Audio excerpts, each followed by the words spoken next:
Ladies and gentlemen, thank you very much for being very much on time today. We actually can start very much on time. As you know, today is the second seminar that we are having in Conseil with the Southeast Asia's best sommelier competition. This morning, very interestingly, we have a candidate going through the first semi-final, and then tomorrow they will do the second semi-final followed by the final. So do please come and watch the competition and support. So without much further ado, let's really talk about the seminar now. We had the privilege of a very knowledgeable gentleman who have been actually supporting us, the Sommelier Association of Malaysia, every year in doing seminars with Alsace wine. As most of us know, typically the Alsace wine is being played behind me. Typically Alsace wine, as you know, is always it complements very well with our kind of cuisine, and that's what we've been trying to encourage sommeliers in Southeast Asia or even in Asia to always use Alsace wine or continue to introduce our customers about this wine. So without much further ado, let me introduce to you Thierry Fritsch, who will actually enlighten you about the wine. Thierry?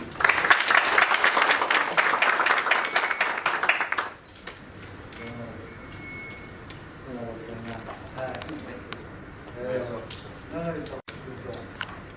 on? Thanks a lot for being here. I met already. Thank you. Thanks a lot for coming today. Hope that you will enjoy this lecture about Alsace, a very small region, original, unique, special, beautiful, what can I say, traditional.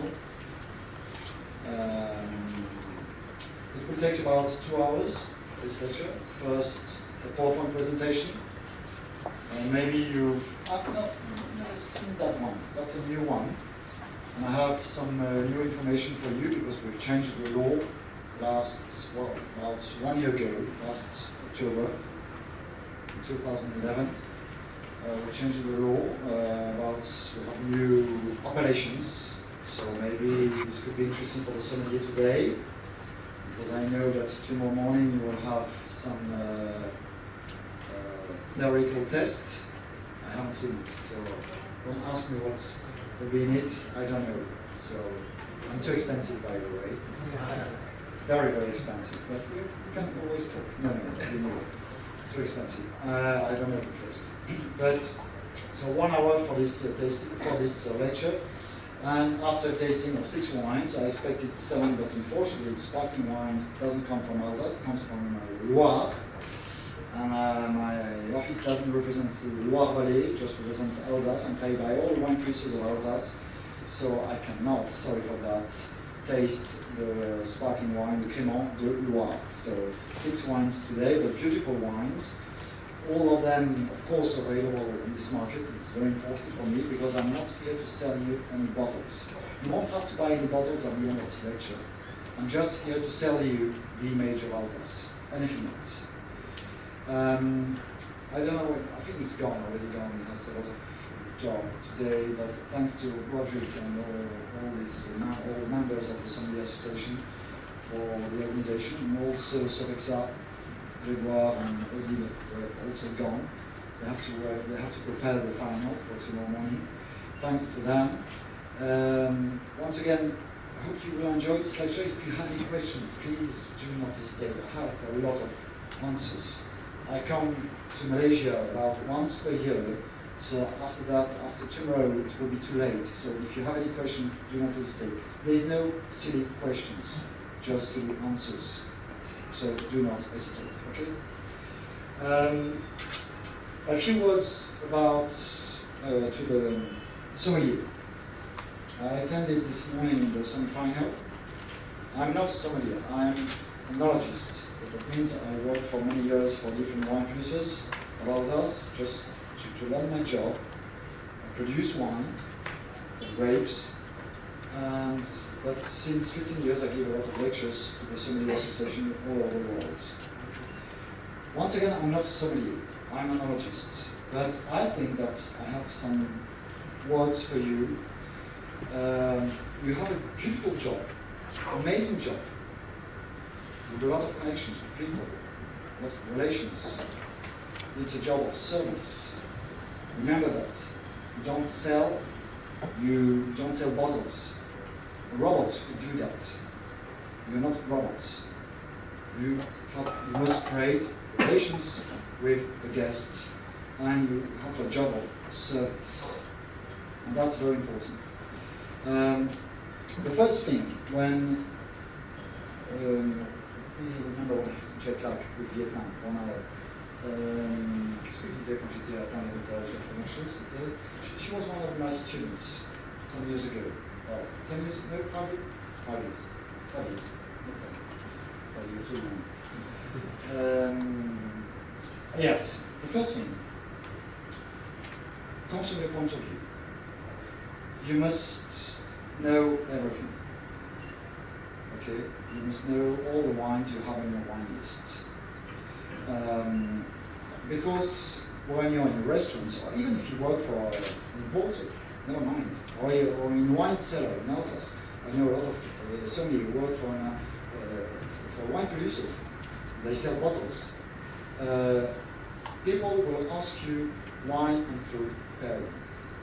Because in France, and especially in Alsace, we produce wine to be drunk with food. Okay. So you must have very good knowledge about wines and food. And the problem, even if I don't reply, I eat quite often in the restaurants. The problem is when I ask to the waiters or somebody, what do you think about this food? Oh, it is cooked. I don't know, because I'm not a chef. I cook at home, but I'm not a chef. So I need advices to choose the dishes. And if I ask to someone how it is cooked, I don't know. And if the sommelier or the waiter said, oh, excuse me, sir, I don't know. Give me 5 minutes and I will ask the chef and I will be back. Too late. I need the information immediately. Now, to decide, to choose what I will eat, what I want to eat. Because the problem is that if you don't know the food, all the dishes you have on your menu, that means that you cannot definitely do a wine pairing. Impossible. Why are you choosing this wine if you don't know the food? I don't trust you. I cannot trust you. So please ask the boss, the chef, if you work in a restaurant, be able to taste all the dishes you have on the menu. You will have credibility. That's very important. And I will trust you. Because I'm not looking for wine, I'm not looking for a table, I'm not looking for food. I'm just looking, when I go in a restaurant, I just expect pleasure. Anything else. Anything else. Just pleasure. If I go in a restaurant and I have no pleasure, you've seen me once, but bye-bye. You won't see me anymore. That's the first and the last time. The competition between restaurants is very big, very high. So if I'm not satisfied in restaurants, goodbye. Next time I will go to someone else, another restaurants. For a wine cellar, it's exactly the same. If I'm not satisfied about the service, I will go in another shop. No problem. Okay? So you can't do 2 times a first impression. Remember that. The first impression is very, very important. Good. I have to trust you. I need credibility in front of me, knowledge, professionalism. And if I don't have this, bye-bye, you won't see me anymore. And that means at least you will lose money, income. If you lose money, unfortunately, if you lose me once, you will lose me for every time. Okay? Very, very important. So it's a beautiful job of service, a lot of psychology, lots. I remember that a very famous sommelier in Alsace told me he works in it used to be a 3-star restaurant, and he used to work over there for 34 years in the same restaurants. And he said to me during the lecture, you know, Thierry, one time coming in my restaurants, even if I don't know this person, this guest, after 37, I can say, okay, this guy will be nice about with me. I know immediately how much he will spend and what I will sell in. After 30 seconds, a lot of psychology. For the moment, you're maybe too young, of course, to know that. But you have to develop this aspect of relationships with the guests. You're not machine, you're not robots. Remember that. Even during the competition, that's very important for you. Be human. Okay? Knowledge is, service, how to open a bottle, everyone can learn that, honestly. You mustn't have a great peer to be able to open a bottle. Everyone can do that, even in the street. If I can take someone in the street and I spend about 2 hours with this person, I'm sure that he will do it perfectly after 2 hours. But that's not what I expect from you. Relationships, very important. Talk. Even during a competition. I know that you have a lot of stress, but the stress you have also during service, normal service in the restaurants, it's exactly the same. Don't expect something different just because you have a competition. It's exactly the same atmosphere, the same environments. Okay? And one thing also very important, maybe for some of you, English is not very fluent. You're not very familiar or fluent in English. I'm not. I try to speak English, but I hope that you understand me. But develop this language, because you work in a nice part of the world, you will meet tourists and you will be obliged to speak in English. We don't expect, and that's what I say to the students. I met her 5 years ago in Interprofessionel, the best sommelier school in France. And I said to them, we don't expect you to speak the English of Oxford. No, not at all. But people must understand you, and you must be able to talk with the guest. That's absolutely important. So, learn another language. French, why not? This could be fine. Je vais faire cette conférence en français, mais je pense que vous aurez quelques difficultés à me comprendre. I could do this lecture in French, but I'm afraid that it would be difficult for you to understand me. So let's go on with my English, or Singlish, or Globish, as you want. But very, very important. Okay? But we're not here to talk about somebody's job. Let's talk about Alsace. Location. I don't know if some of you have already been to Alsace. But honestly, the first time I've been to Asia was in 1997. And my boss said to me, well, you have to go to Hong Kong. Where was Hong Kong? I don't know. So I took a map to just check where was Hong Kong, where is Hong Kong. And for you, maybe Alsace is the same.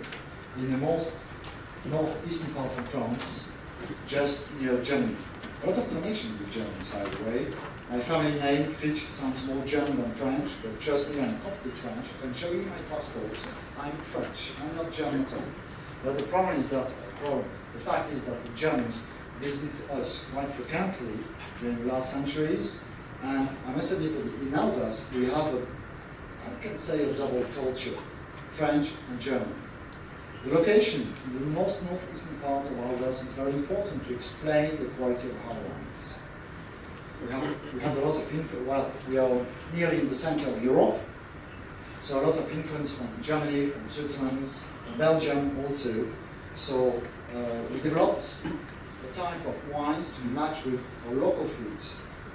Local food is based in Alsace on smoked meat and salted meat and fishes also. Cabbage for the choucroute, sauerkraut, and potatoes. So we develop mainly white wines because in all our wines, no malolactic fermentation most of the time, a lot of freshness, a lot of acidity. Let's talk about acidity. With a guest, you will say that you have to talk about freshness. Because if you say to someone, I have an amazing Riesling of Alsace with an amazing acidity, I'm sure that the guest will say, oh, keep it for you, I don't want to drink an acid wine. But if you talk about freshness, people will accept, yes, will have the desire to taste the wine. So a lot of freshness, because all these wines are quite more suitable for local foods. The influence of location, because northeastern part of France, quite far away. We had yesterday a lecture about Provence. We don't have the same weather, the same climate, and these two aspects of Alsace influence, of course, the quality of the wines. Well, the vineyards. Well, normally you should have a presentation, and I gave it to you. You can find it on the website also. But I changed sometimes the slides because otherwise it would be too long. But 120 kilometers long from north to south, 2 to 15 kilometers wide. You see, shape of the bottle. We have to use this type of bottle, by the way, by law, since 1959, obliged by law to use this type of bottle. Quite tall, not very large, like our wine route, in fact, our vineyards. With more than 100 or nearly 120 villages, 170 kilometers the wine route in Alsace. So that's not very important. But what is important is to say that Alsace is a region of tradition. We have a long history. We started to produce wine in Alsace around the 2nd century, so more than or nearly 2,000 years ago. Costume, our local food, the villages, the vineyards, bretzel, traditional, with the Muscat d'Alsace, all the villages with a lot of flowers. That's the tradition of Alsace. Alsace is also a wine area. You see that's all landscape is covered by vineyards with definitely small villages, very concentrated, but a lot of vineyards. And over there we have the verges. We will talk about them later because they're very important to explain the quality of our wines. In Alsace we have also an amazing range of wines. From mainly, most of them are white. We produce 90% of white wines, only 10% from the Pinot Noir. That's the only red grape we have in Alsace. We have also some sparkling wine, some Pinot d'Alsace made by the traditional method, like in Champagne. It's an amazing range, and sometimes it's difficult to introduce all our wines. But I will give you some ideas to simplify this at the end of my lecture. Different appellations, I will introduce them later. Our Alsace Grand Cru, the Alsace, our special production, late harvest, and Section Grano, and our sparkling wine, Crémant d'Alsace. If you have to remember a few things about our wines: fresh, fruity, aromatic, pure, and old, with minerality. That's maybe one of the most important slides of my lecture. Fresh, a lot of freshness. No, most of the time, no malolactic fermentation.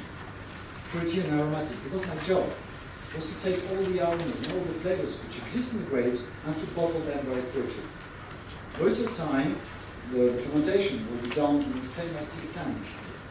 You can still find these old vats, wood in Alsace, but now more and more we use stainless steel tank. The method, the vinification is very simple. You press the grapes, fermentation by natural yeast, you try most of the time. Fermentation will take about 3 weeks with controlled temperature, and after 1 or 2 months we filter the wine, we leave the wines on natural, very thin yeast, and we bottle our wines quite quickly from March to June, July next year. All the maturation of the Alsace wines will be done in bottle, not in the tank. In the bottle, not in the tank. Remember that. Pure, because if it's written or Gewürztraminer or on the label, we use 100% of Gewürztraminer or Riesling. We can blend grapes. The first one will be a good example, Gentil. We blended different grapes, but for the majority of our production, it will be done from only one grape. I visited a few years ago, I visited the Napa Valley, and I had the chance to introduce in a winery, just because I said that I'm an oenologist, so the winemaker over there said, okay Thierry, come on, in the cellar, don't stay in front of the booth, come with me, and I had a beautiful tasting. And I remember that I tasted Merlot. For me, I'm not a specialist of Merlot. I'm a specialist of Alsace. We don't produce any Merlot ornament in Alsace. But for me, Merlot has quite an aromatic, smooth tannin, not sharp at all, low level of acidity, from what I know, okay, from my reference. And in this wine, try wines I taste over there, quite sharp tannins, acidity, well structured. And I said to the wine producer, I'm just surprised by the structure of this wine, because it's quite full-bodied. The guy said, yes, but you know, in Napa Valley, we're allowed to blend, if you write Merlot, you can blend 75% of Merlot plus 25% of something else. Example, in this case, plus 25% of Cabernet Sauvignon. And Cabernet Sauvignon brought the structure to the wine. In Europe, percentage is 85 plus 15%. In Alsace is 100%. You blend 99% of Riesling plus 1% of Sylvaner, you cannot write any more Riesling on the label. So that's why I've written few wines. And oat. We don't need to use any oat barrel. Because when you use a barrel, in Burgundy for example, it just develop secondary aromas of vinification, toasted bread, almond, vanilla, for the Meursault, for the Puligny Montrachet, and so on. Now, due to the micro oxidation you will have through the new barrel. In Alsace, we want to preserve the potential of primary aromas. A good friend of mine tried to vinificate Gewürztraminer in oak barrel. After 6 months, he couldn't recognize anymore the Gewürztraminer. No more aromas. Low level of acidity, you will understand why later. The wine was floppy, no more aromas, not interesting at all. So that's why we bottle our wines very quickly to preserve the primary aromas, and we don't use any oak barrel and oats. Driven by the terroir. Today, you won't taste any Riesling, you won't taste any Gewürztraminer or Pinot Blanc. You will taste Riesling of Alsace, Gewürztraminer of Alsace, Pinot Blanc of Alsace. That's the difference, because you have an influence of the terroir, the microclimate, the soil, and so on. Okay, for a moment. Believe me or not, I don't need to eat choucroute every day. I don't eat choucroute or flamacura or leopnef, that's our traditional dishes. But I have the possibility to drink Alsace wines every day. Because due to the amazing range of wines we have, it's possible to match them with so many different kinds of gastronomy. I will give you some ideas about the matches at the end of this lecture, just before the tasting or also during the tasting. Some key points and figures. Small region. We need more than 15,000 hectares of vineyards with production. More than 4,600 grape producers. You must know that we have 200 main companies in Alsace. They produce about 90% of the total production. We produce around 150 million bottles per year, and most of them, the majority, is white. Once again, only 10% from the Pinot Noir. Rosé, sometimes, but more and more reds, deep red, aged in oak barrel in this case, because I will talk about that. Most of our wines produced for the French market. We export only 25 persons. And when we export our wines, majority is for Europe. Asia represents for the moment 5 persons. And I must admit that here in Malaysia, the sales going up slowly, but it counts. First market in Asia is Japan. Long history between Alsace and Japan, also because of the gastronomy. Second market is China mainland, of course. China is so big. Hong Kong, and after you have Malaysia, Singapore, South Korea, and after some very small market, Vietnam, Thailand, and so on.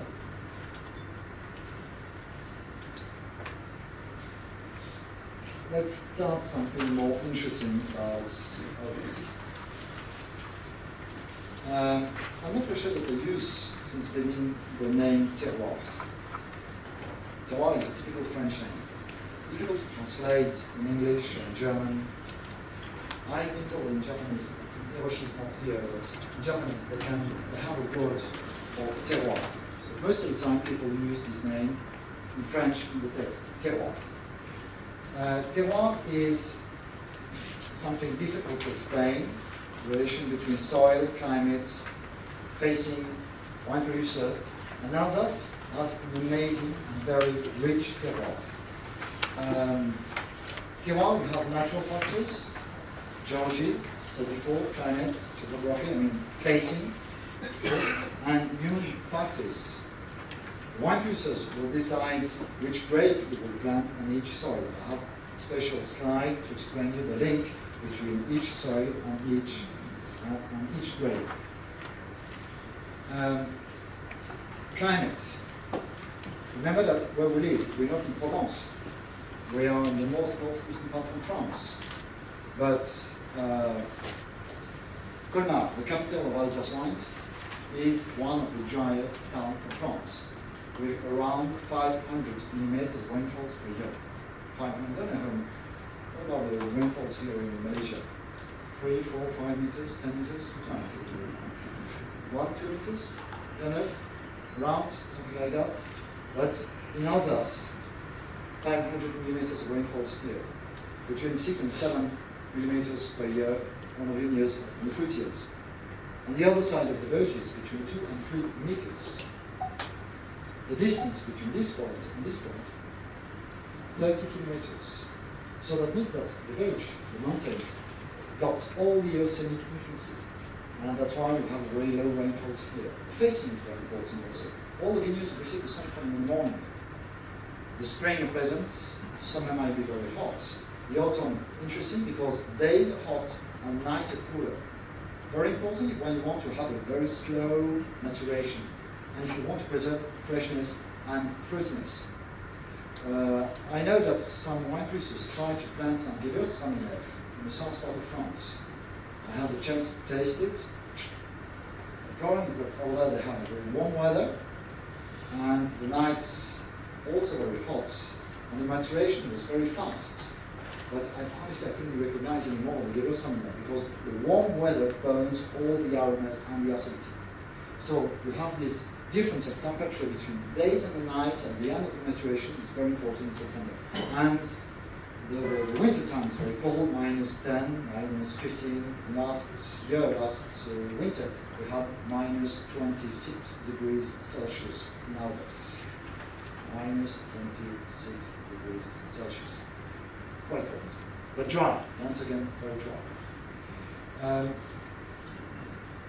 The soil is very, this type of weather is very important to have development of complex aromas, preserve the freshness and the fruitiness, and mature acidity. Very important. In all the wine, you won't have a green acidity, but mature acidity. The soils. Amazing soils. I don't know how many soils you have in Provence. How many different soils you have? 3? We have in Alsace, come on, 13 different soils. 13. Just because a long time ago, here we are, about 150 million years ago, we have the basic rocks, granite, and a lot of deposits from the sea, clay, limestone, sandstone, and so on. And during the creation of the Alps, these mountains went up quite slowly and fell down very quickly. And that's why down the Vosges, on the foothills, we obtained an amazing mosaic of soils, a real patchwork. You know, I'm sure that you've played already with cards, play cards. You build a castle of cards, and when you reach this level, at the end you just do this on the table, and all the cards fell down on the table. And you can see the parts of each, but not just one card, but all of them included each other.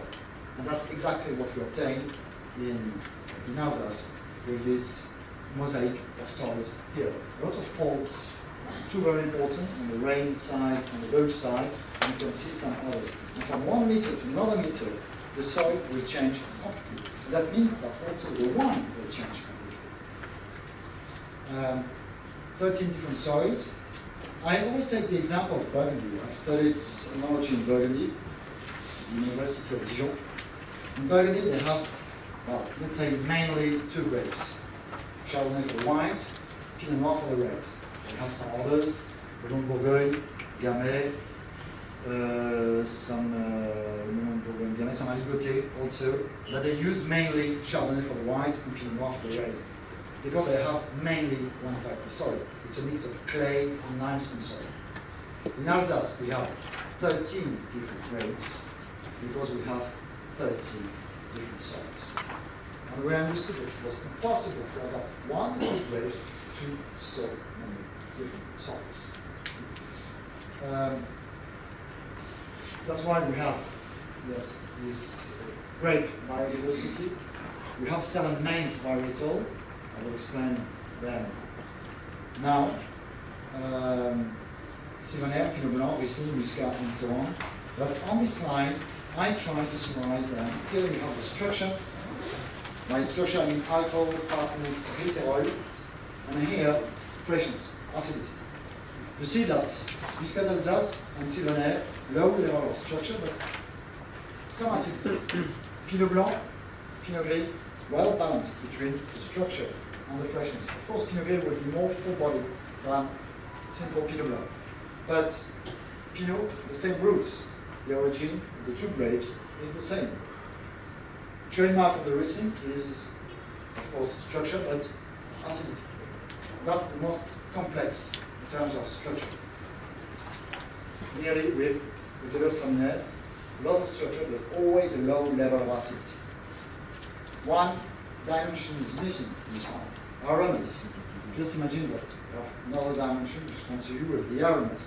Of course, in this case, Sauvignon and Muscat will be in front of you. That's the most concentrated grapes with primary aromas. You see that in Alsace, we produce all what you might expect from white wine. Don't look somewhere else, because we cover all what you might need. For, in the meantime, good value for money. Maybe we don't have the image, but all our wines are absolutely unique, because we have this link with the terroir. We classified all these wines with different appellations. First one is Alsace, created in 1962.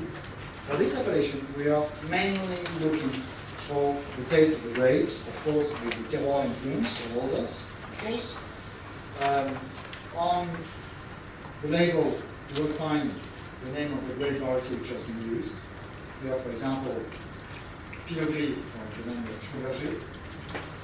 All our wines bottled in Alsace by law since 72 by law.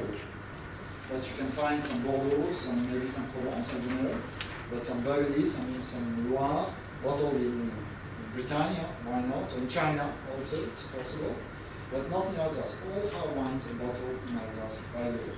And this is very important to ensure you the quality of the wines. Something changed last year, and that's new. We have a lot of located areas, this appellation is quite big, in fact, because it represents more than 70% of the total production. And we decided to divide this appellation in 3 parts. We have the classic Alsace, this type of wine, but we've created communal appellation, I could say like in Burgundy, in fact, village, with different villages. We have 11 in this case. That means that if it's written Côte de Bar, for example, in the label, it means all the grapes come from this area, which is delimited and classified. The last division in this appellation is lieu-dit. We have more than 600 different lieu-dit parcels, well known from ages in Alsace, and we can write the name of this lieu-dit on the label, and that means that once again all the grapes come from this area, but it's still classified in our Alsace. I'm not talking about the Grand Cru for the moment, and that's new since last October 2011. Grand Cru. Maybe you know that in Alsace we used to have, if you have an exam, how many appellations can you find in Alsace? I'm sure that most of you will say we have 3 appellations. Alsace, Alsace, and Crémant d'Alsace. Wrong. We don't have 3 appellations, we have 53 appellations. Why? Because we have 1 appellation Alsace, and we have now, since last year, 51 Alsace Grand Cru. Why? Because all the wine producers, just to protect the name of the 51 Grand Cru, they decided to register the name to protect the name. So that's why now we pass from 1 appellation Grand Cru to 51 appellation Grand Cru. It won't change anything for you. For the consumer, it won't change anything. Maybe more for you. For the Sommelier in competition, we have 53 appellations in our service. So this appellation is produced mainly from 4 grapes: Riesling, Muscat, Pinot, and Gewürztraminer, with some exceptions. We're looking for the minerality of the soil, for the taste of the rocks. In fact, we have different exceptions.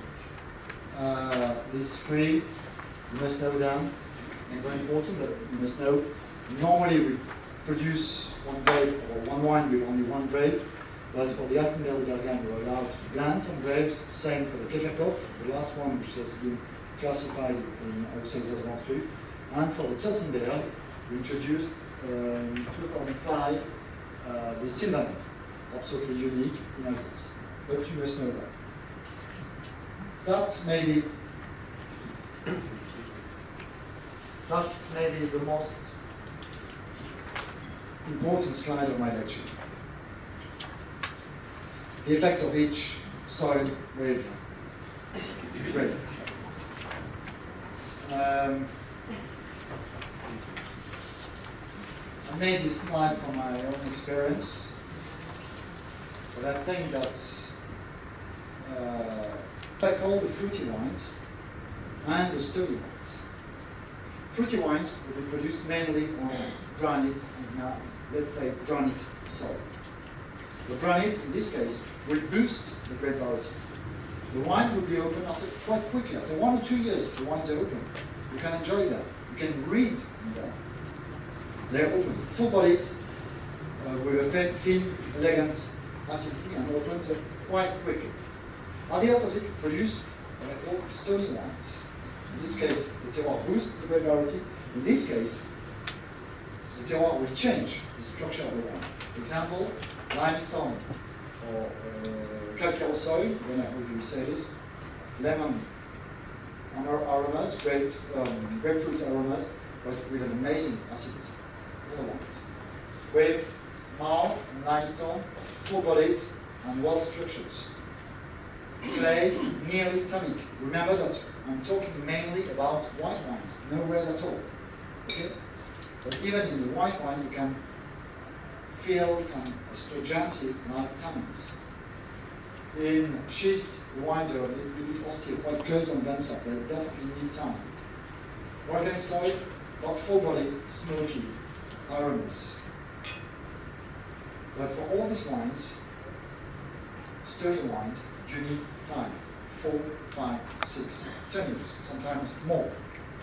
But be fully aware, especially in your country, that the storage conditions are very important.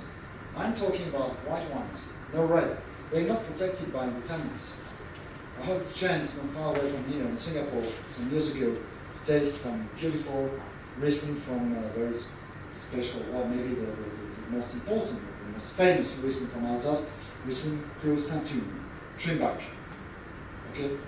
The wine was destroyed, killed by bad storage conditions.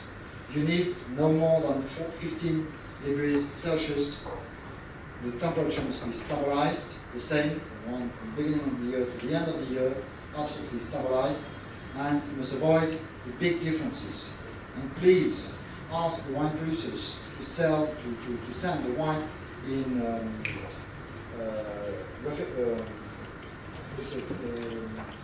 container with refrigerator, refill containers. It's maybe a little more expensive, but I'm sure that the wine producer will pay or will support you for this because he wants to protect the wine. And if it's a bit more expensive, but be fully aware about the storage condition. Definitely. Okay. I had the chance.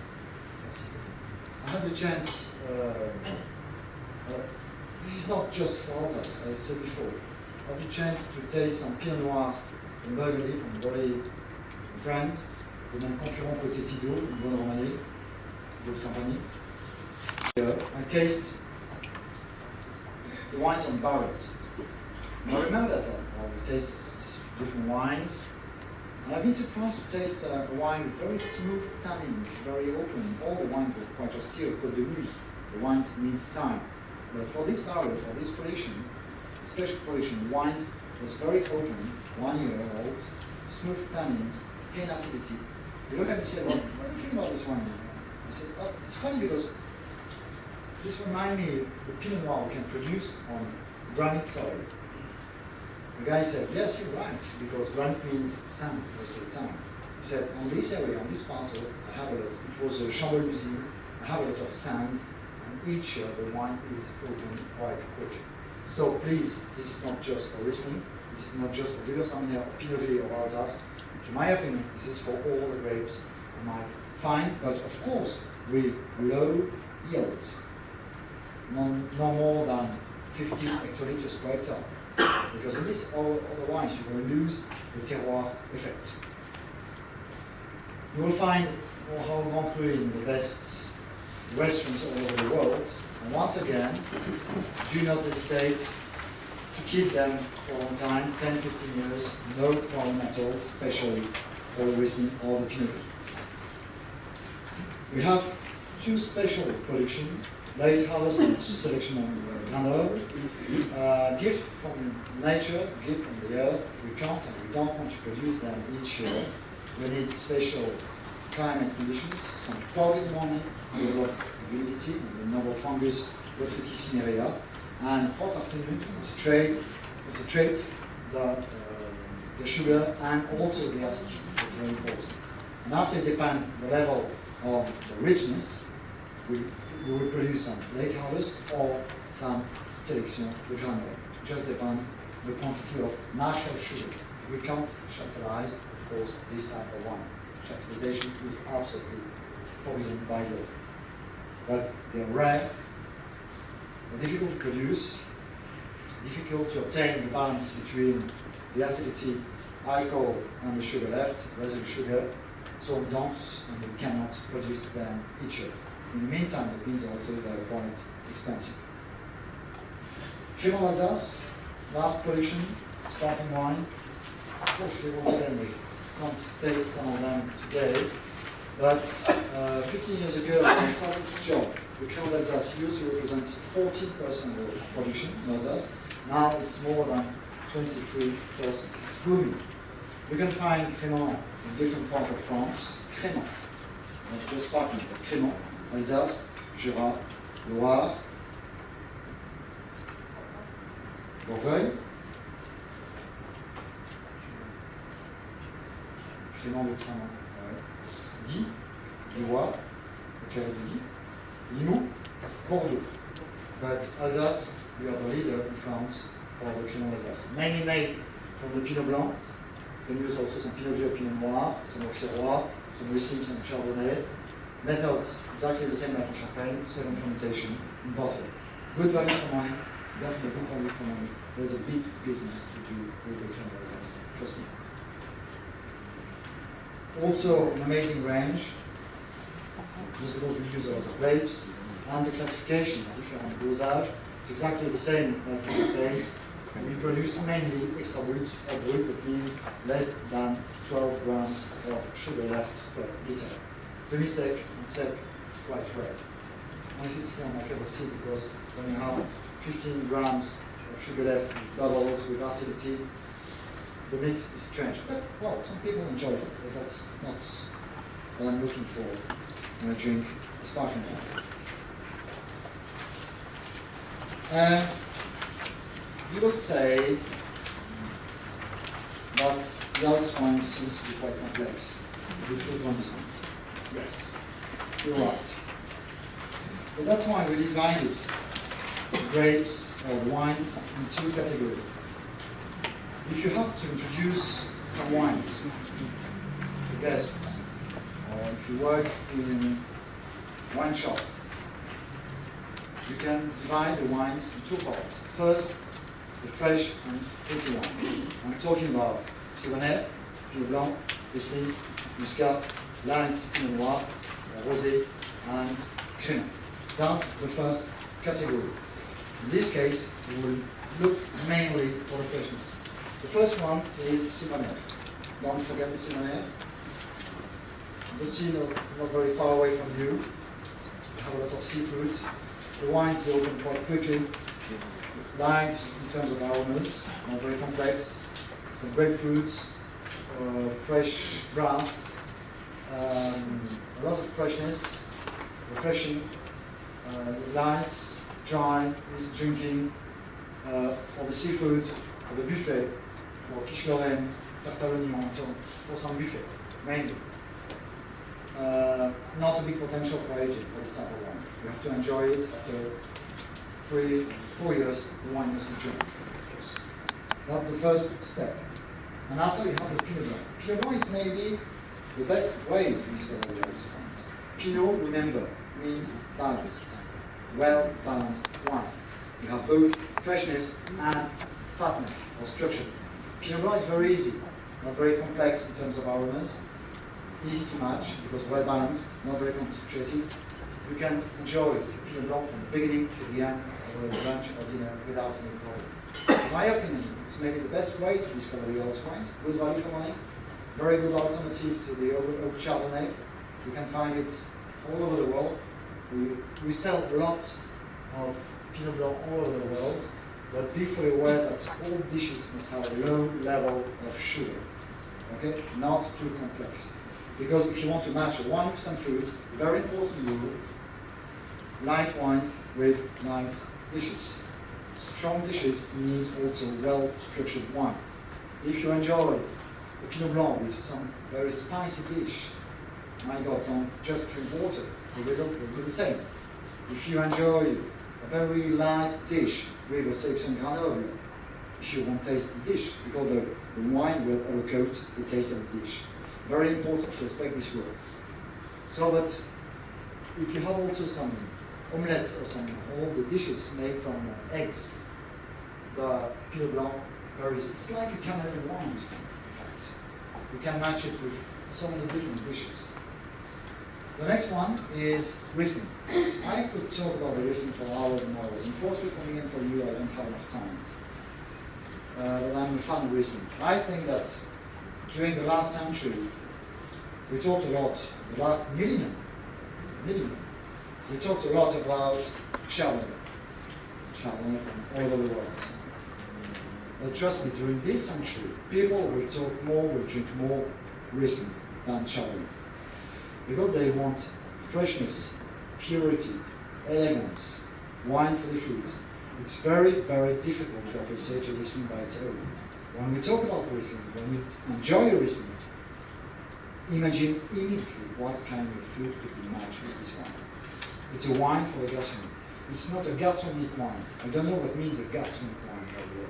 It's a wine for the gastronomy.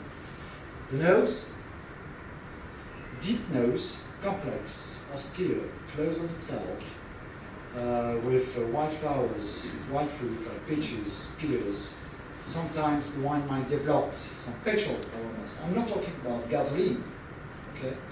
But by petrol, I mean minerality, gunflint, rocks, wax, and sometimes you can smell petrol on very heavy soils, like marl, for example. That's a good aspect of the petrol, but you might smell also some gasoline if it means the bad aspect of the minerality. If you pick up the grapes too early, and the wines, in this case, the wines will degrade too quickly to a bad aspect, dark side of the fruit, of course, you see them. But the nose is very interesting. If the wine sometimes is too young, do not hesitate to decanter it, to let it breathe, to give it some oxygen, very important. You can explain this to the guests. Some of you have done it this morning when you have to decant the white wine. The tastes, backbone acidity, an amazing backbone acidity, from the beginning to the end, long finish. Sometimes, depending on the soil, you might taste some fatness. I'm not talking about sweetness, fatness, rawness, alcohol in the middle of the taste. But the beginning and the end, always freshness, acidity, citrus, grapefruit, mainly. And very, very long finish due to its backbone acidity. With the Riesling, you can also taste the rocks. I sometimes, unfortunately, I can do that today, but when I give lectures at my office, we taste sometimes the same Riesling, same vintage, but from different soils. Wine tasting. And it's very interesting to see how the acidity might change, or the fatness of the wine might change from one soil to another soil.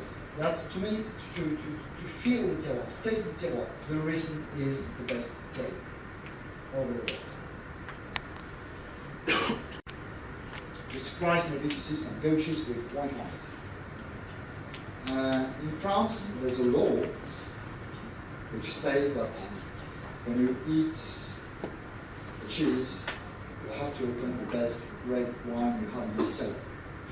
And I add, you will, in the meantime, you will waste the best red wine you have in the cellar and best, in the meantime, cheese. Because for most of the cheeses, you need white wine, no red at all. Wine. We used to drink in France a lot of reds with the cheeses just because we have this sequence, in the dishes in France. Appetizer, or there's appetizer, if it's a gastronomic dinner, appetizer, fish, the meats, the cheese, the first dessert, and the last dessert, and so on. And on each dish, we drink a different wine. We increase the taste of the dishes, and in the meantime, we increase the taste of the wines. Once again, strong wine, strong dishes. And people think that with some cheese, just because we have deep red before with the meat, the palate, human palate cannot accept the freshness of the wines. Mistake. We change from tannins, pass from the dimension of tannins, made from tannins, to an acid dimension. And of course you can feel the difference. The other reason is that in all the cheeses, most of the cheese, most of the time, you will have a lot of lactic acidity. And lactic acidity plus tannins, you have a taste of soap. I use the soap to wash myself. I don't like to eat soap. Try it once, you will be surprised. The dry goat cheese with a deep red. The wine is beautiful, the cheese is beautiful, but together, soap taste. Chemical reaction in your palate. And just because you have a lot of lactic acidity, you need freshness, purity, so Riesling. Try, you will be surprised. For the sommelier, you will say, yes, but nobody will buy a bottle of Riesling at the end or dinner just for the cheese. No, we don't do that in France, of course. But I'm sure that if people wine for the starter, for the fish, and take the example this morning, when you pour the white Sauvignon Blanc, you didn't finish the bottle, just leave the bottle, in this case, in the ice bucket, and on the end, with the cheese, excuse me, sir, but before you have an amazing, beautiful Riesling of Alsace, you still have some in the ice buckets, in the bottle. You should try it with some goat cheese. You have beautiful goat cheese. The guests would say, oh, suggest me a wine food pairing, I don't have to buy your wine. Well, perfect, I trust you. Go on, let's try, no problem. And if the bottle is empty, no problem to sell wine by glass. Think about that. Very interesting, very easy to match. So I stopped with the Riesling because we talk about hours and hours, and I don't, oh yes, no, I haven't finished. On this slide, we have the evolution of the maturity of each grape. We have the fresh over time at the bottom, and maturity. For all the grapes, the acidity, total acidity in the grapes, talking about grapes, not the wine, the total acidity will decrease slowly. And the sugar, that means the alcohol after fermentation, will increase straightly. That's true for all grapes, except the Riesling. The Riesling will elevate like that. The acidity will increase slowly on the other grapes, and same for the sugar, increase slowly. That means that if you pick up the grapes this time, the Riesling will always have a higher level of acidity on the other grapes. And difference between the French Riesling, we produce in Alsace 10% of the worldwide Riesling, and the Riesling from Germany. In Germany, most of the time we pick up the grapes, the Riesling earlier, with around 9% of potential of alcohol. That means around here. Yeah, here, with high level of acidity in the meantime, and they add sugar, and they enjoy this type of Riesling after the dinner. By itself, it's perfect. Freshness and without sugar, without any problem. But difficult to match with some food. Remember that in Alsace, we produce wine to be drunk with food. So we pick up the grapes later. That's the latest grapes we pick up in Alsace, by the way. It needs cool nights to achieve its maturity. So the level ripeness is around 11, 12% of potential of alcohol, with a lower level of acidity. And most of the time, our Riesling will be dry, because we want to match them with some food. That's the main difference between the Riesling of Alsace and the Riesling of Germany. And if a consumer say to you, see the shape of the bottle, and we say, oh no, I don't want a German Riesling, I don't want a German wine. They not see it, they can read. Produce of France, and glasses. That's the truth. Produce of France. They can't make confusion. But if you have to explain once the difference between our wines and wines from the outside of the border, that's the main reason. Okay. Next one, Muscat. Remember, yes, Muscat d'Alsace quite rare, only between 2 and 3% of the surface. We don't produce a lot. Very grapey. A lot of my primary aromas, but dry, bone dry. Don't confuse the Muscat d'Alsace with the Muscat Baume de Venise on the south part of France, although they're sweet. But in Alsace, they're bone dry, very aromatic, grapey, bone dry, very thin acidity, like a fireworks, which goes up and they disappear quite quickly, and leaves in your mouth a gentle touch of bitterness. And this bitterness will make you hungry. When the wine fell down in your stomach, it makes you hungry, and after you can appreciate what you want. It's a perfect reception wine, aperitif wine, and also for the asparagus, white asparagus, because produce a lot of asparagus in Alsace. If you have some white asparagus, sometimes you feel some bitterness. Very difficult to match all the raw vegetables, and especially the asparagus, with the wine, because the bitterness of the vegetables will kill the wine. You have already some bitterness in the Muscat, bitterness plus bitterness, it works. Okay? But you have to enjoy it quite quickly after 2 years, because very light structure. Crémant d'Alsace, I will talk about this wine. And all this wine, by the way, are important between sparkling wine between 5 and 7 degrees Celsius. And for the others, produce grapes between 8 to 10 degrees Celsius, especially in this part of the world. You don't know whether the aircon will work or not, but the wine will warm up quite quickly in your glass. So I prefer to enjoy the wine too cold at the beginning, because it will warm up quite quickly. That's the last one from this family. We produce some rosé, that means quite a high level of yield, for the red meat, grilled, seafoods, prawns, tiger prawns, and so on, kebabs. It's mainly a wine for the summer. We're not the specialist for the rosé. Just go a little bit more the south of Alsace, in Provence. You will find beautiful rosé over there, but we have some, but that's not the majority of our production. For these wines, we work with the freshness, okay? With the previous one. Work with the freshness. That means that if you want to match wine with, or some food with these wines, you will work with the contrast. That means that we use the acidity to boost the flavors of the dish. For all the wines I introduced to you, 1 plus 1 equals 1 plus 1. That means that the acidity will cut through the fatness of the foods. 1 plus 1 equals 1 plus 1. When you drink and eat something, recently, for example, some oysters or some seafood, if you want, you can still, it is still possible for you to taste both the wine and the food in your mouth. Very important. For the next category, 1 plus 1 equals 1. Because with this rich and powerful wine, will work more with the fatness and the alcohol of the wine. So first category based on the freshness, and this category based on the fatness, the alcohol. The first one, Pinot Gris. That's the most red white wine you can produce in Alsace. It's an evolution of the Pinot Noir, by the way. Same family, very complex, gold yellow because the skin of the berries is very thin, colorate, and of course this will influence the color of the wine. The nose is absolutely complex, not, how can I say, open. It needs time. You have to decant this wine before you serve it. Definitely. We open the bottles about 1 or 2 hours before, just to give them some oxygen.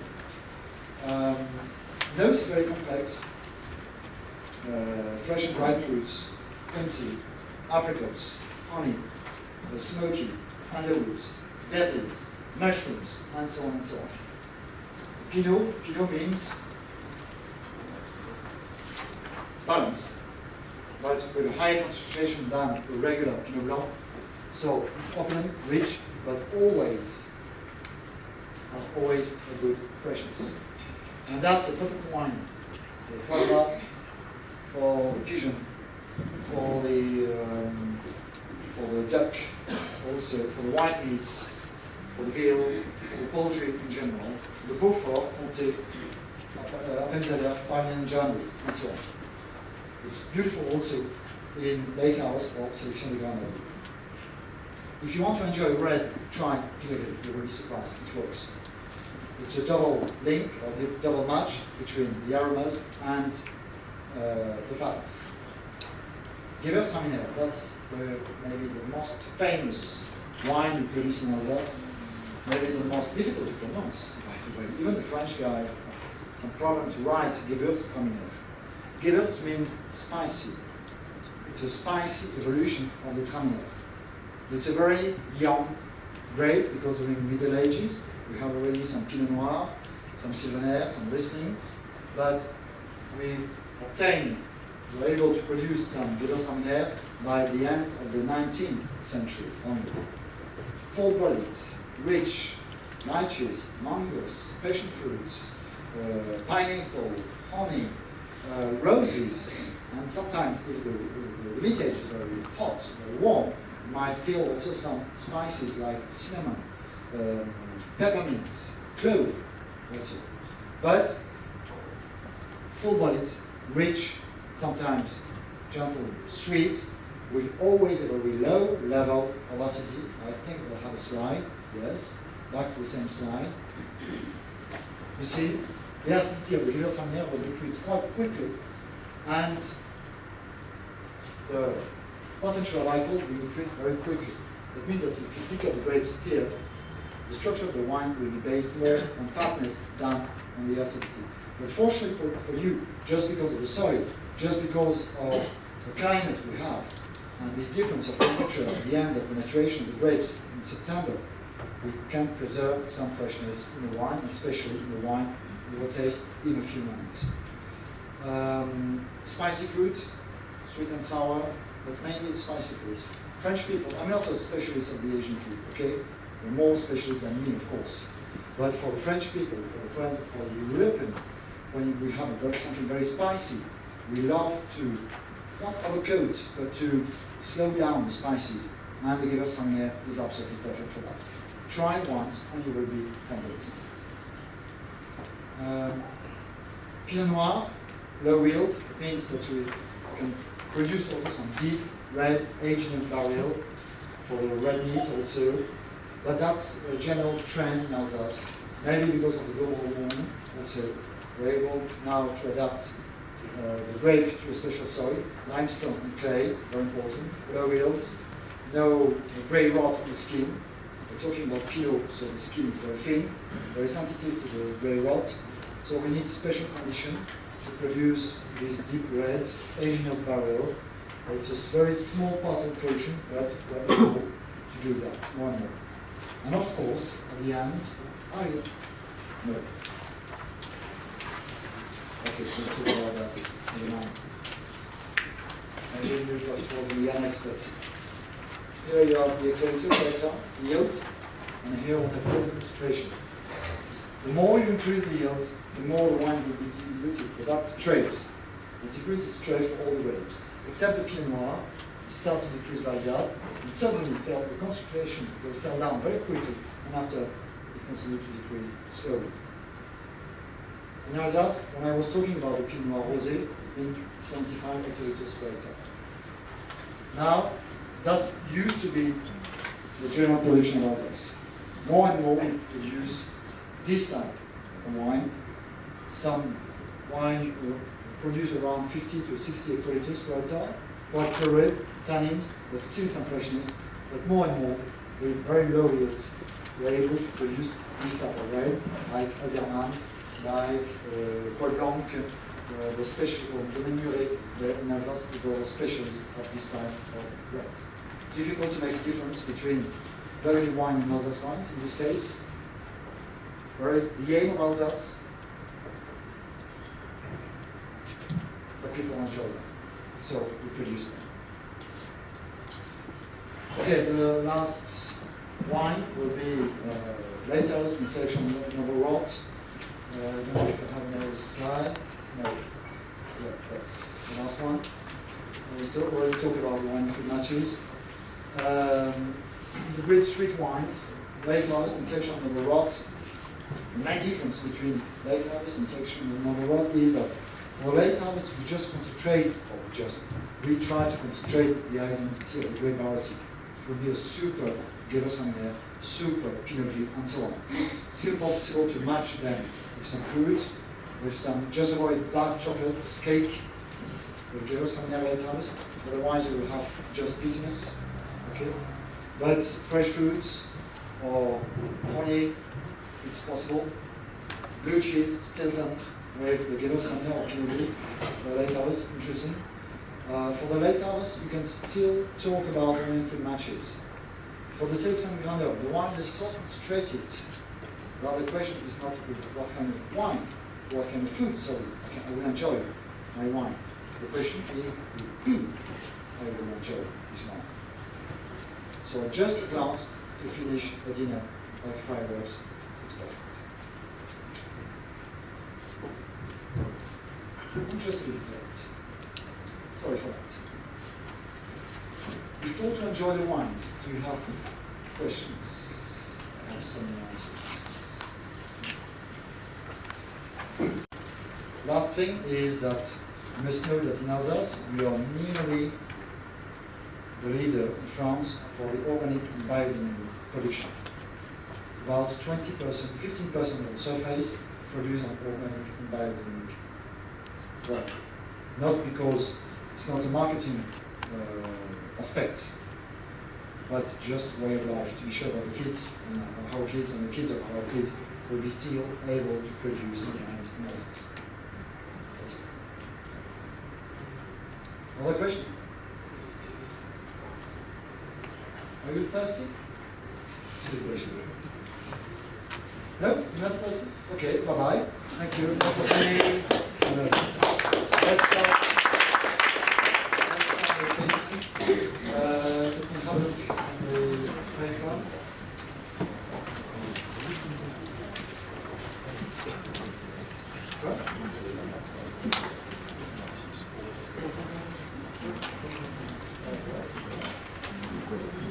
About 5 minutes to pour all the wines at a time. Okay?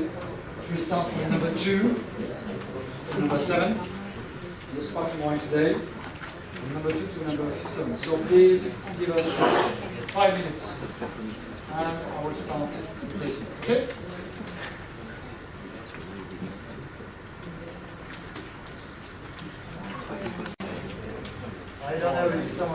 village of Alsace.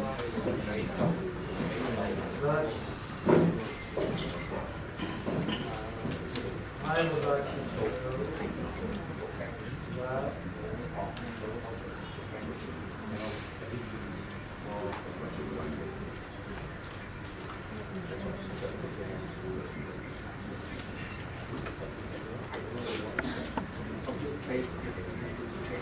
for the moment we are here. That's the building of that you recognize. Let's go to France. We're not located just here. Alsace, Germany, France, every day. Let's go to Alsace. You see the boat here, the hills, the plain, river in France, the rest of the world. This is Colmar, the capital of the Alsace wines. Big town, but the capital. I just want to show you my office. This is my office. This is my car. No, but I always park my car here. Always. That's not very important. You see it? Facing south and southeast. Protected by the Vosges. Always up. Vineyards. Down the foothills. Mountains are not very high, but protect us completely. And you see facing on the north side, nothing. On the west, south side, some vineyards. Here, Schlossberg, the first Grand Cru, first located area which has been classified in Grand Cru. Michel Fonnet, for the Cremant d'Alsace, winery, small producer. After we will go not far away in Rivière, Cham village, Maison Huguet, here, in the center of the village. 2 million visitors per year in 500 meters. Crazy village. Domaine Schlumberger, the biggest owner in Alsace, with more than 140 hectares, nearly 1 slot. And they have specially the Quiterlé, Grand Cru Quiterlé, very deep slope here. When you visit them, they drive you over there with a 4-wheel drive car. It's very deep. They work by hand over there, no mechanics at all, possible. And some wines of Kieselbrecht, yes, in more in the north part of Alsace, big wine merchants, and finished by Wolberger, the biggest cave cup in Alsace. Hill, in fact, was a wine merchant bought by Wolberger. Wolberger is the trademark of the biggest cooperative in Alsace. So now you can say, I've been to Alsace. Google Earth is absolutely amazing. Amazing. Okay, so let's start tasting. The first wine, Thierry Fritsch. Blended wine. A few words about the vintage 2010. 2010 belongs to very interesting vintages, like 2007, 2008, and 2010. A lot of freshness, good ripeness, matured acidity, but a lot of freshness. 2009, more alcohol, lower level of acidity. But the problem with 2010, by the way, minus 25 or nearly 30% in volume in Alsace. Very, very low crops due to climate conditions, especially during the flowering periods. A very small production, like in the rest part of France, by the way. You get very, I don't have to introduce you anymore, but they're so famous all over the world. By the way, Etienne Gill travels a lot in Asia to promote his wines. And they are specialists of the laters, selecting novel rocks, They've written the law, by the way. Sometimes we talk about the Hugo's law for the latest Conseil Garneau. But for that wine, it's gentil. Gentil means blended wines imported by excuse me for the pronunciation. The import, sorry? Yes, exactly. That's exactly what I want to say. Thank you. I'm kidding you, but you are the importer? Yes. Yeah, okay. Okay. So you know Etienne again? Yeah, oh yes. Etienne is quite famous. But the big production of Huguel is gentil. Gentil means blended with a majority of noble grape, excuse me. Riesling, Pinot Gris, Gewürztraminer, and Muscat. Minimum 50%. And maximum 50% of the rest, that means mainly Sylvaner, Pinot Blanc, and some Chasselas. We also have some Chasselas, 0.1% of the surface of the vineyards and metals. But the objective of Etienne and the Huguel family is to produce easy wine, easy to drink, open quite quickly, and he wanted to take all the best aspects of all the grapes and to bottle them together. So the nose is, I won't talk about the color because we don't have the best condition to appreciate the color, especially while the color is light yellow, light straw yellow, but nose clean. Very important to say that the wine is clean. Because if the wine is corky, the first thing you will say, excuse me, the wine is corky. If the wine is clean, just say it. It's not just it's not a personal opinion, just a fact. The wine is clean, the nose is clean. Quite open. There's not a big difference between the first nose and the second nose. And by the way, Sommelier, I have a question for you. Why do we do first and second nose? Sorry, I have also questions. You have no questions, but I have questions for you. Why do we do first nose and second nose? Do you know why? Well, it's louder, please, for the... Because when you swirl the second notes, you get a certain aromatic, you get a certain more contact with the air. Yeah. So there's a certain more fruit character that you can produce from the wine. Excuse me, but for this one, I felt no difference between the first and the second nose. So what do you mean?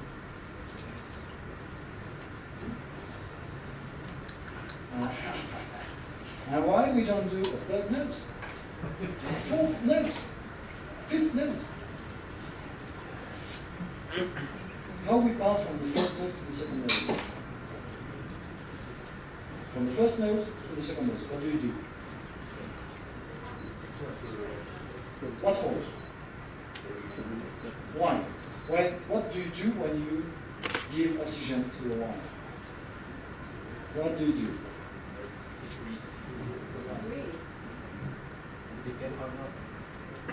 Sorry? Ah, not bad. Not bad. When you give some oxygen to the wine, you age. The wine will evaluate by the oxygen contained in the bottle or through the cork. Okay? If you do this, I take for example the water, it's the same approach. It's not the same, but if I do this, just imagine this is a wine. The wine took 1 or 2 years. If the first nose is completely closed on itself, and the second nose is open, no problem. I can keep the wine for a long time. The wine is not open, or I have to decant it as a place. Okay? If there's no difference between the first nose and the second nose, that means the wine is you can enjoy it immediately. Okay? If the first nose is exuberance and the second nose, oh my God, I can't smell anything else in the nose. That means that the wine is declining, and you must avoid the oxidation. So you must use a decanter. The wine is too old. We've never seen this. There are 3 periods for wines, the life of a wine. The first one, when the wine will get matured. So you have to decant the wine. And after you have the top. No need. We open the bottles and you enjoy it immediately. At the top of quality. And the last period is when the wine will decline. It's too late. Unfortunately for you, you still have a lot of bottles of this wine in your cellar. The wine declines quite quickly. And if you decline, you will oxidate the wine. You see? That's why we do the first and second dose. And that's very important during blind tasting. If someone pours you a glass, and you have to find the name of the wine, the name of the company, the appellation, and so on, and the vintage. And the vintage. If there is a difference between the first dose and the second dose, it should be a young wine. If there is no difference, we have to check the structure of the wine. If it's a light wine, that's normal. The wine will wait quite quickly. But if you have heavy structure, tannins, acidity, what you want, there's no difference between the first and second dose. That means that maybe it's an older wine. Okay? Don't do just the first and second dose because you learned that. So for this wine, the nose is white. It's not very exuberous. A lot of white flowers. Acacia, don't know the name in English. Some word maybe. Some white fruits, peaches, pears, apples. Something vegetal also, fresh grass. In fact, you can find all the characteristics of all the grapes in the same glass, but not very concentrated, of course.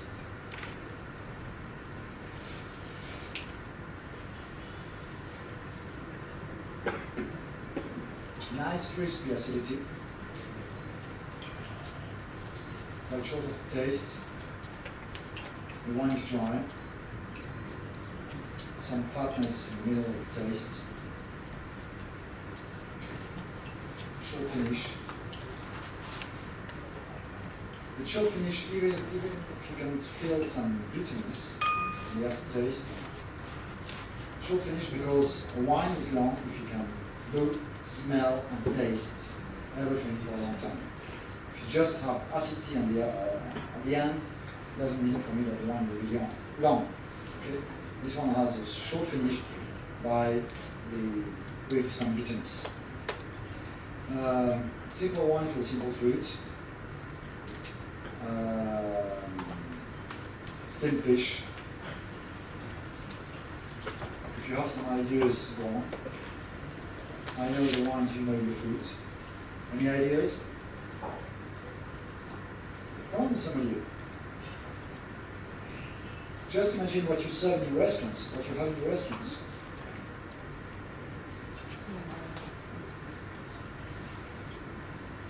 No food in your restaurants? You just drink in your restaurants? Come on, I don't believe you. Allez, Steph, qu'est-ce que tu me proposes là-dessus?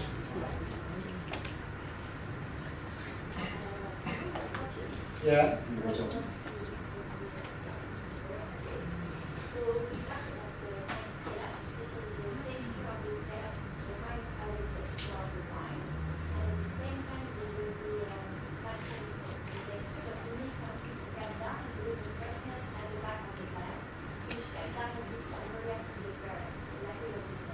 Okay, I buy both the scallops and the... Don't buy it? No, it's okay.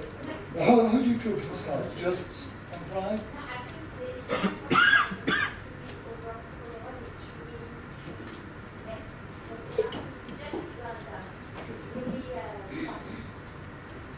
You buy this? Accept? Are you hungry? If you're hungry, that means that you understand the match. If you're not hungry, that means that you don't accept the match. Even if it's 6:30, something like that. Next wine. Schlumberger. The one Schlumberger, as I said before,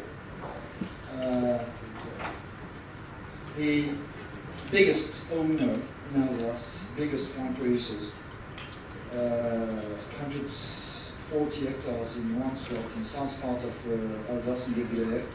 Very old family, And by the way, like the Hugo family, they are Protestants, not Catholics, but Protestants. That means that in all the wine, like Trimbach, you will have always some austerity. If the opposite will be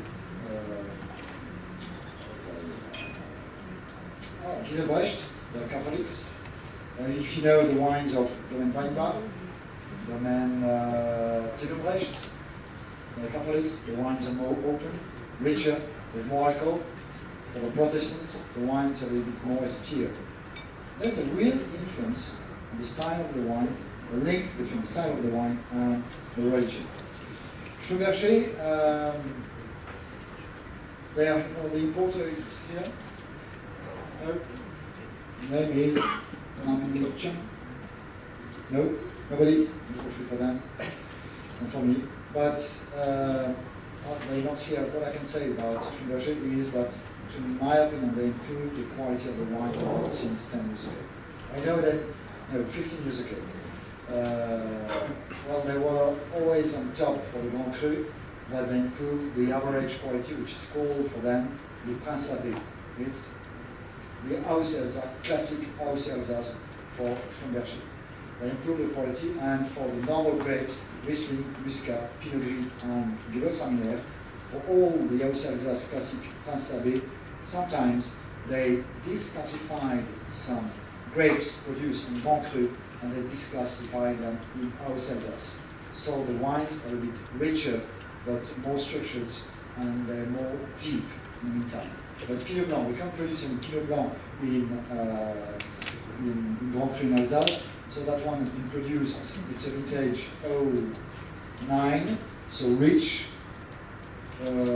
very sunny afternoon in the autumn with an Indian summer, a warm summer in Alsace, warm autumn, so lower level of acidity than in 1906 and 2000. Level of acidity. And for this wine has been produced with 2 grapes. That's an exception of the purity of the Alsace wines, because for the Pinot Blanc we can use 2 grapes, or the real Pinot Blanc, which brings freshness, acidity, and we can blend with some oxide, not Pinot Oxide, A-U-X-E-R-O-I-S, Oxide. And the Oxide brings the fatness. And that's why, and on the label you can write Pinot Blanc, and that's why the wine is, what we call, what I said before, is always well balanced. Because you have both the freshness which comes from the grapes, Pinot Blanc, and the fatness comes from the fatness Oxide.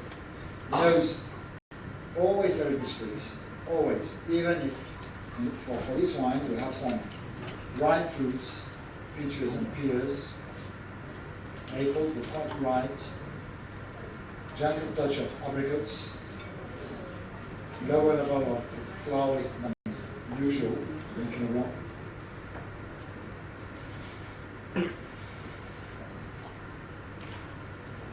From the beginning to the end, the wine is absolutely well balanced. I just want to check something on the back label. No, they don't write the scale, unfortunately. You must know that we have in this wine some residue sugar, 5 grams of residue sugar, but balanced by the acidity, so you don't feel the 5 grams. Do you feel the 5 grams or not? You can say, I feel that. Do not hesitate. What I explain on the wine is what I feel. So feel free to take something else. Okay? I don't want to impose you my opinion. I just explain what I feel, and that's the difference. This is a good example of a wine to be served from the beginning to the end of a dinner, or lunch, light lunch, or light dinner, with some. I'm sure that in your restaurant you must have some Caesar salad, with some grilled chicken, some crabs, hairy crabs. It's interesting also. Simple food, not too tasty, okay? Because the wine is not too strong. Easy to drink, or even by itself. If you want to enjoy a glass of white wine by itself with friends, a glass of Pinot Blanc, not expensive, good value for money, a lot of pleasure, easy to drink. But 2009 must be drunk, in 1 year it must be drunk, okay? Not a big potential for aging because the structure is quite long in the meantime.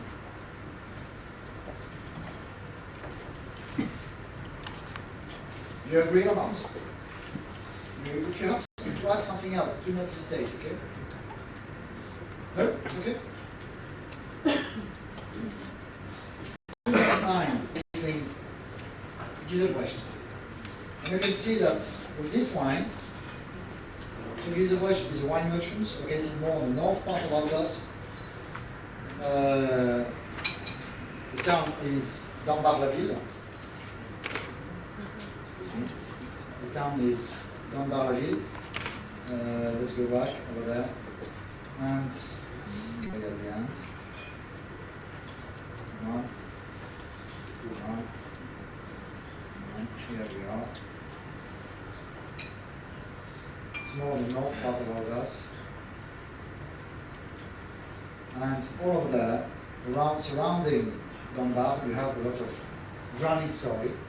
And that's why, for this wine, the color is quite deep, gold, straw yellow, because of it's a granite soil, and 2009, lower level of acidity, very, very ripe fruits,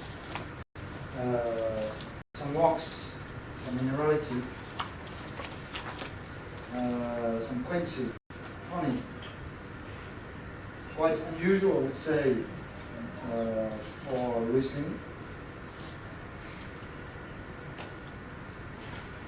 But it's not over the petrol.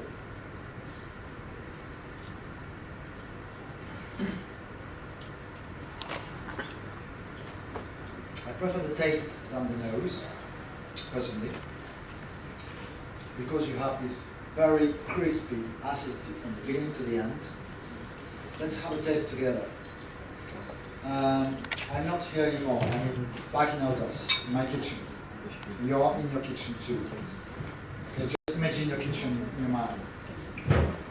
I take from the table, I have some fruits, I have some citrus. Same in your kitchen. You take a citrus knife, cut citrus in 2 parts. Reeling the skin is very thick, so it's difficult enough to cut it 1 time. You take 1 part of the citrus and you lick it. Lick, yes, that's the word.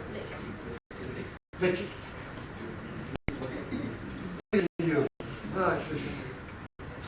Try listening again, please. On the center of your tongue, you have exactly the same acidity, the same freshness. Here, the wine is younger in your mouth than on the nose. And for this kind of wine, no white meat, no poultry, no veal. I would like some salmon grilled, cuisson unilatéral. How do you say this? One side cooking, okay, one side cooking with some salt, fresh, and a lot of salt, and you have this different texture in the salmon, and you need something to cut through the fatness of the fish, salmon, by use the acidity of the Riesling to cut it through. The wine is nearly at the peak. It's a straight Riesling, classic Riesling, but 2009. I'm just a bit scared by not scared, surprised I would say by the nose, which is a bit too elevated for me, to my taste. I prefer something more bright, but for the food it should be interesting. Like it or you don't like it? Who doesn't like it? Of course, it's okay. Why? Why you don't like it? And a bit louder please then, because of that you have a small voice.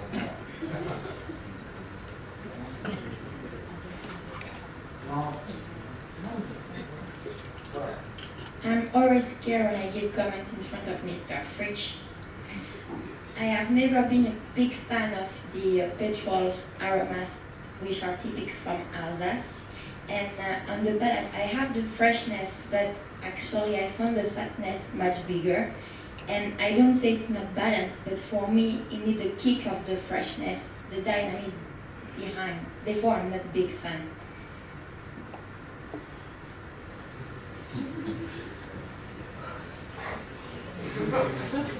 But if we refer to fatness, is it associated to sugar level? Fatness is associated to sugar level. No. It could be, but not always. You can have some very fat wines, a lot of fatness, a lot of body, a lot of structure. Not talking about acidity, okay? A lot of alcohol, glycerol, but with low level of sugar.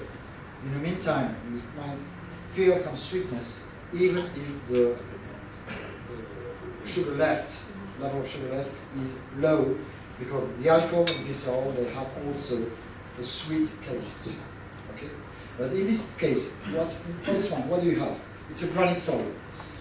And on granite, excuse me, Stephanie, on this wine, I have a lot of, I was talking about wax made small, ripe fruits, like, imagine that you put in a oven with low temperature, 90, 100 degrees Celsius or more, for half an hour, apple, pears, in a oven. And you open the door of the oven, you have these aromas of compacted fruits. And that's what you have in the wine. You said also, but you're right, it's your palate, you feel free. But in the meantime, you said, I prefer something more straight in terms of acidity. Remember that this wine has been produced on granite soil. Always a low level of acidity. The wines will be always open quite quickly. After 1 or 2 years, the wine is open, and it's a rich vintage. So that's why I'm sure that you prefer 08, 07, or even 010. Okay? But we have different reasons which explain you why this wine has this maybe lower level of acidity than what you expected, and this elevated aromas. But that's typical. It's a typical wine from a granite soil, produced on granite soil. But also difficult to appreciate by itself. Okay, but you said what you thought. It's good. No problem. I just to explain to you that she was one of my students. I give a lot of lectures in the restaurant schools or in France, and she was one of my students, 5 years ago, in L'Ermitage. And she said, we were tasting a Riesling. Je me venge. Yes, of course. Je me venge. We were tasting a Riesling, and I asked Stephanie, could you commend the wine? She said, yes, okay, I will do it. Not bad. Not too bad. Excuse me. And I said, what about the wine in food pairing? So it was a Riesling. She said, fish. Bloody hell. Fish. What do you mean by fish? Fish means you have so many different ways to cook a fish, so many different fishes. What do you mean by fish? And she remembered that. No? She was completely scared. But after she said thanks. Next wine. Back to Chauberger Pinot Gris 2010. More interesting vintage. More gold yellow, straw yellow. Please have a look on the surface of the wine. You have some tears. The disc, the wine seems to be quite oily in the glass because it has more structure. The nose is typical of a Pinot Gris, not exuberous but quite complex. Mushrooms, dead leaves, underwoods, dried grass, honey, candied fruits, but not very exuberant. Yes, you have to that's why I said before, you have to counter this one a lot, okay?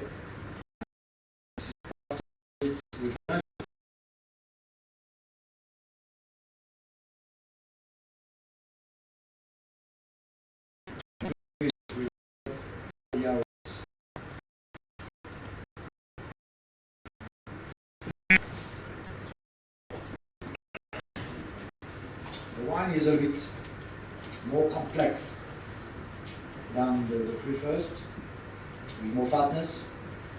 The first impression is very full-bodied, rich, with some sweetness. Do you know how many grams of sugar left we have in this wine? Around approximately. How many sugar left we have in this wine? Doesn't listen to me, my God. Residual sugar, quantity of sugar in this wine. 8 grams. Okay. Someone else? 15. 15 grams. Yeah, but the first impression is quite full-bodied, rich, and immediately after you have this the crispy acidity which comes out, which creates a balance. So you have, it's 2010, an amazing acidity, which is completely included in the structure of the wine, so you don't feel it at the beginning, but on the aftertaste you have it, and it creates the balance. So that's why it's possible to have 15 grams of sugar left in the wine. Okay? Well balanced, pure mint, well balanced wine. And for this kind of wine, which is a bit too young for the moment, pan-fried foie gras is interesting, with some mangoes compote, for example. 3 weeks ago I was in sorry, to listen to me. 3 weeks ago I was in Beijing with some Peking duck. It's absolutely beautiful, this type of one. You know, you have this crispy taste of the skin, quite sweet in the meantime. The same aromas in the plum sauce. The matches. It's a pure fusion. For the rich wine, the second wine I introduced to you, 1 + 1 = 1, that means fusion. Okay, you can't make any more difference between the liquid and the solid in your mouth, because it's completely mixed. Some ideas or special wine and food matches from your restaurants? Gentlemen? Can you mix greens with citrus fruit, olive oil dressing? No, I speak very loud. No. Come on. I just thought it would be interesting to check this with mixed greens, salad with rocket leaves, etc. So basically mixed greens. You have some citrus fruit, you can have grapefruits in, then you have olive oil dressing, and that's it. So it matches very well much with the fattiness of that, and this is a little bit also quite oily texture, and yeah. That's my opinion, so I would love to try that and check it out. How is it? You can try it, but I'm not really sure about the match. What do you think, Pascal? What do you think about the match? Rocket with this one? Yeah, bitterness. Take care about the bitterness of the rockets. But okay, the vinaigrette you want to add, okay, because of the fact that, remember that the rocket has a very high level of bitterness. Sugar? Now the bitterness will taste first the bitterness, and with the wine it will create real opposition. You have 3 types of matches: contrast, acidity cut through the fatness of the fruit, 1 + 1 = 1, fusion. You work with the fatness of the wine and the fatness of the fruit, or why not the acidity of the wine and the acidity of the fruit. In this case, 1 + 1 = 1, but the example we gave for me is the real opposition. In this case, 1 + 1 = A. You have another dimension. And it's, you know, when I play piano, but when you play 2 notes, in the meantime, it's like that. You cannot take care of the bitterness. No, don't think so. A wine with some salads, you need definitely high level of, my opinion, acidity, because of the vinaigrette. The vinaigrette means vinegar, fused vinegar, or even maybe you have some citrus. Oil, citrus, yes, but high level of acidity. So you need also high level of acidity.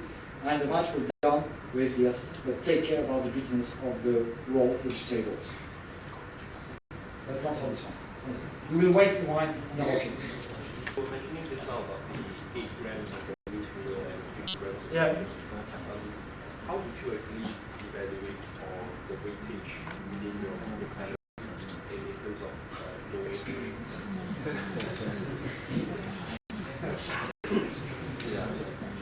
It's difficult. No, it's a real tricky question. Should we let you have an easy one? Very tricky question. Just the experience. That's it. You have to drink more. You have to. But the problem is that some people just check.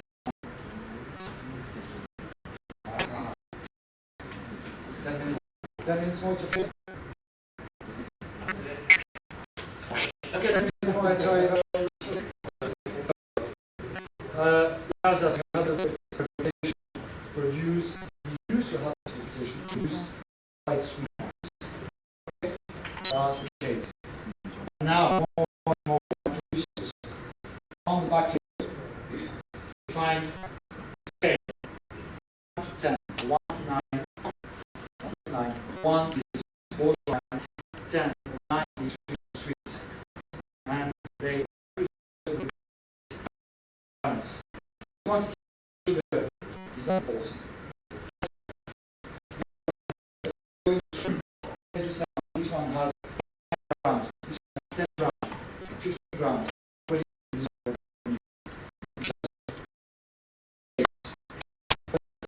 indicate the balance?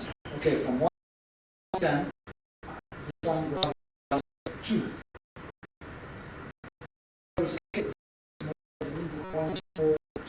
The acid. Yeah, but the other one is 8. 1 to 10. Expect so just also on the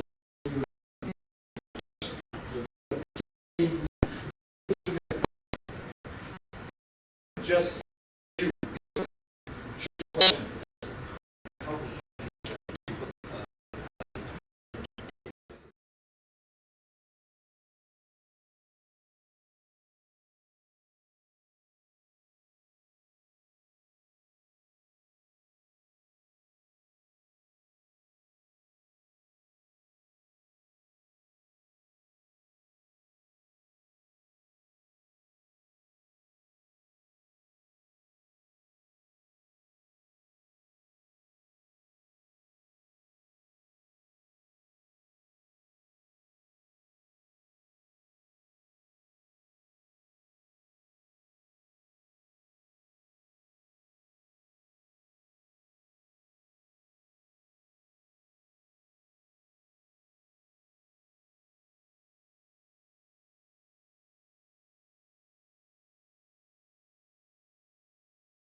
Yeah, of course it is.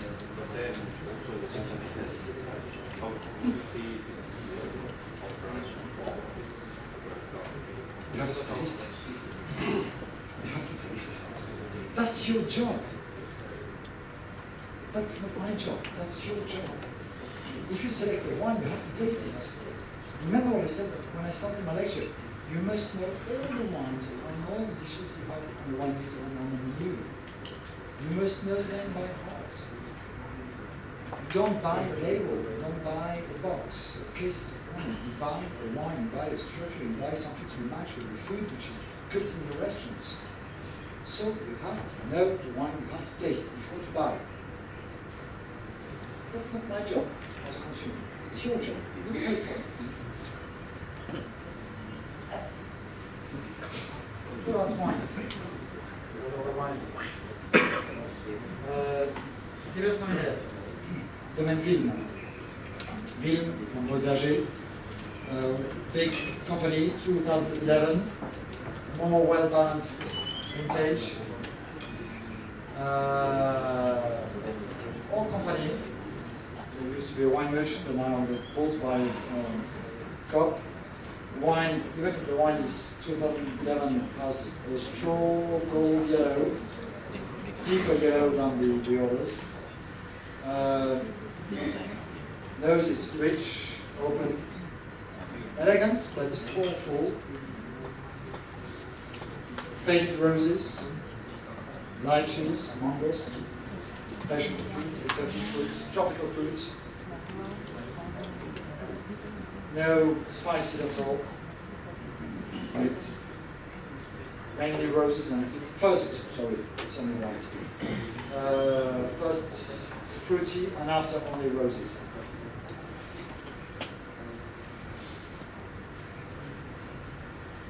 From the beginning to the end, the wine is full-bodied, rich, powerful, high level of alcohol, should be around 14.5%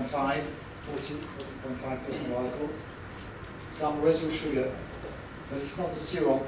The finish is doesn't fall down, not because of the acidity, but because of the bitterness. The bitterness creates the balance. For the Gewürztraminer, the balance is made by the bitterness, not by the acidity. Remember, for the Gewürztraminer, always a very low level of acidity, high level of alcohol. But like in the Muscat or Sylvaner, in the Gewürztraminer you will always find some bitterness. Spicy food for me, rich food, but this wine is not strong enough to be matched with some desserts, some sweets, because try with some cake, you will taste just bitterness. If you want to match a wine with some dessert, that's maybe the most difficult match to try, with some spices on it. Aperitif, of course, some strong cheese, Munster, blue cheese, not Roquefort because it's too salted. Some Bleu d'Auvergne, also some Livaro, very, you smell a lot, but no dessert at all, not rich enough. Maybe the last one from Dieselbrecht, 2009. Wine is more, you have, when you give something evaluate, you have always a lower level of fruitiness and more faded roses, red roses by the way. But the nose is still elegant, it's not a perfume, it's not, it remains quite elegant.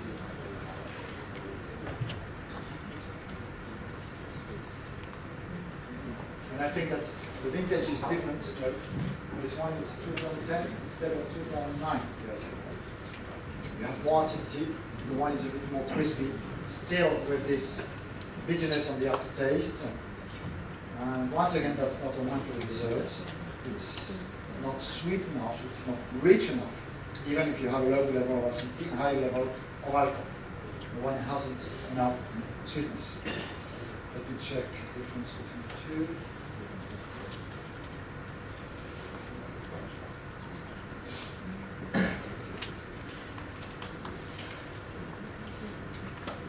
If you want to appreciate the freshness of the wine, please take number, which one is it? The Vilm first, and after the Dieselbrecht, and go back to the Vilm. So 2009, 2010, and back to 2009, you will see that the 2010 has some freshness. Very interesting to compare the wines. You have just to take a sip and to very quickly. And it's very easy to compare the quality of the wine. I'm not saying that one wine is better than the other, but they are different. Sorry for being late. I'm always late. I know that we're expecting to have a dinner. I finished?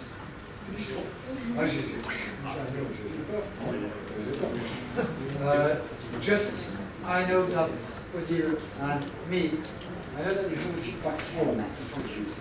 Can you take 1 or 2 minutes? 5 minutes. To fill it up, because we need your opinion about what I've done. Thanks a lot for the promotion. Thanks a lot for the service.